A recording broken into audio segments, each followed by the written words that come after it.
నమస్కారం.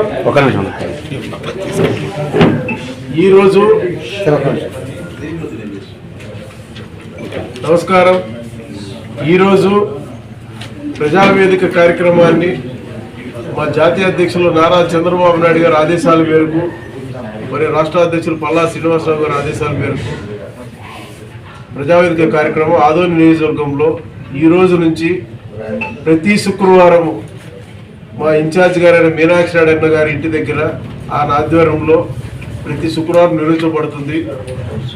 ఈరోజు పొద్దున 10 గంటల నుంచి స్టార్ట్ చేశాం.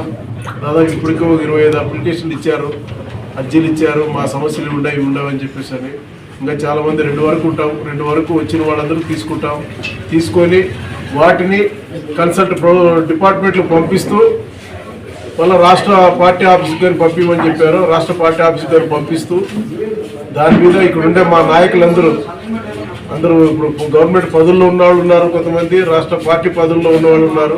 వాళ్ళందరూ కలిసి మేమందరూ కలిసి మార్టింగ్ చేసి ఖచ్చితంగా అసలు డిపార్ట్మెంట్కి ఒక రోజులో పనికి జరగదు, 1 నెల కావచ్చు, 2 నెలలు కావచ్చు, 3 నెలలు కావచ్చు, పని చేయించడానికి ఆదోని నియోజకవర్గ తెలుగుదేశం పార్టీ ముఖ్య నాయకులందరూ సిద్ధంగా ఉన్నారు. ఎందుకంటే పెద్ద ఆదేశాలు నేను అందరితో మాట్లాడాను. మీనాక్షి ప్రతిదీ అర్జీ తీసుకోండి, నేను ఉంటాను. ఇప్పుడు ఆయన కన్నాపరేషన్ చేయించుకున్నాడు కాబట్టి ఆయన 2 తీసుకొని లోపలికి పోయాడు. నేను ఉంటాను, మీరు ఉండి తీసుకొని ప్రజలకు ఇప్పటి నుంచి అందుబాటులో ఉండి మన జాతీయ అధ్యక్షుడు చంద్రబాబు నాయుడు గారు కానీ యువ నాయకుడు నారా లోకేష్ బాబు గారు దీని మీద పర్టికులర్గా ఎక్కడిదెక్కడ ఏ నియోజకవర్గం ఆ నియోజకవర్గంలో ప్రజా సమస్యలు పరిష్కరించాలని చెప్పేసి చెప్పడం జరిగింది.